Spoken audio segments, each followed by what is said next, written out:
Hey guys, this video is for those of you who are contemplating, buying stocks right now for the first time after this stellar run we've seen. I know FOMO is real. We've all been there before, right? Where we want to chase it. Hopefully I'm catching you before you do, okay? Because Thursday or Friday, that's where you may be able to catch a dip around then. So Thursday we have initial jobless claims. If that comes in much weaker than expected or much hotter than expected, then that's going to cause a dip in the markets. And then also Friday, Powell speaking at the Jackson Hole Symposium. Right now, markets are pricing in at least 25 basis points of cuts, if not 50 basis points.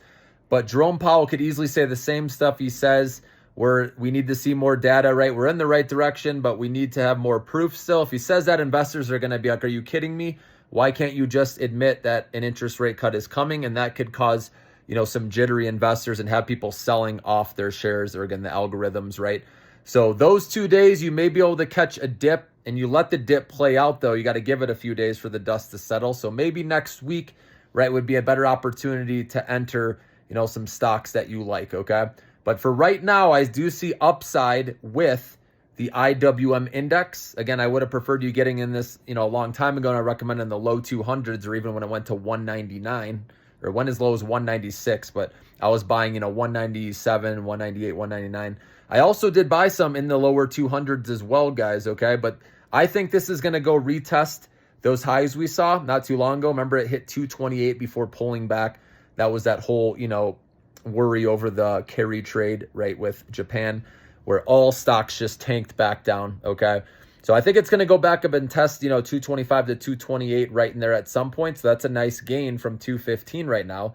That would be, about 10% gain. And eventually I do see that breaking out to all-time highs, but that will happen once the interest rate cut is officially confirmed. But that's where I like the risk-reward setup right now. NVIDIA's already rallied hard. I do think, being the best company in the world, it could go and retest the highs that we saw, okay, which would be another 10% gain or so. But at this point, I'm telling you guys in your short-term accounts, right, to keep trimming as it's going up. Keep trimming, and then hopefully you're down to, whatever position you're comfortable with holding, okay, going into earnings.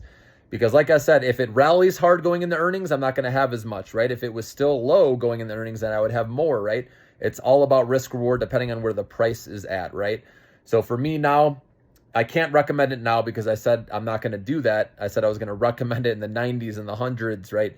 Even in the when it was below 115, but now with it at 129 pushing 130, right? It's just a hold now. If you already own it, like I said, keep holding it. In your long-term account, you never trade it, right? You own it, you don't trade it. In your short-term account, again, is where I'm telling you to keep trimming as it goes up, because you don't want to be greedy in this market. You have to expect the unexpected, guys. Anything can happen out there in the world that can cause the stock market to sell off. We saw how fragile it is, right? Just based on the carry trade with Japan, okay? How the VIX shot up over 60. So that's all in the back of our minds. It doesn't take much, guys, for stocks to sell off again, especially with how many people are bearish and betting against the stock market too. Remember, there's always a supply and demand, right? Anything that rips up high quickly can easily come down just as quick. So I'm training you guys to lock in profits. Don't fall in love with your stocks. Remember, date them and take those wins in your short-term account and go enjoy yourself, reward yourself, go out to dinner, take a weekend trip, whatever it is, guys. Even if it's getting a cup of coffee, right? That's the fun part of being a short-term trader, is we get to reap the rewards now in the present.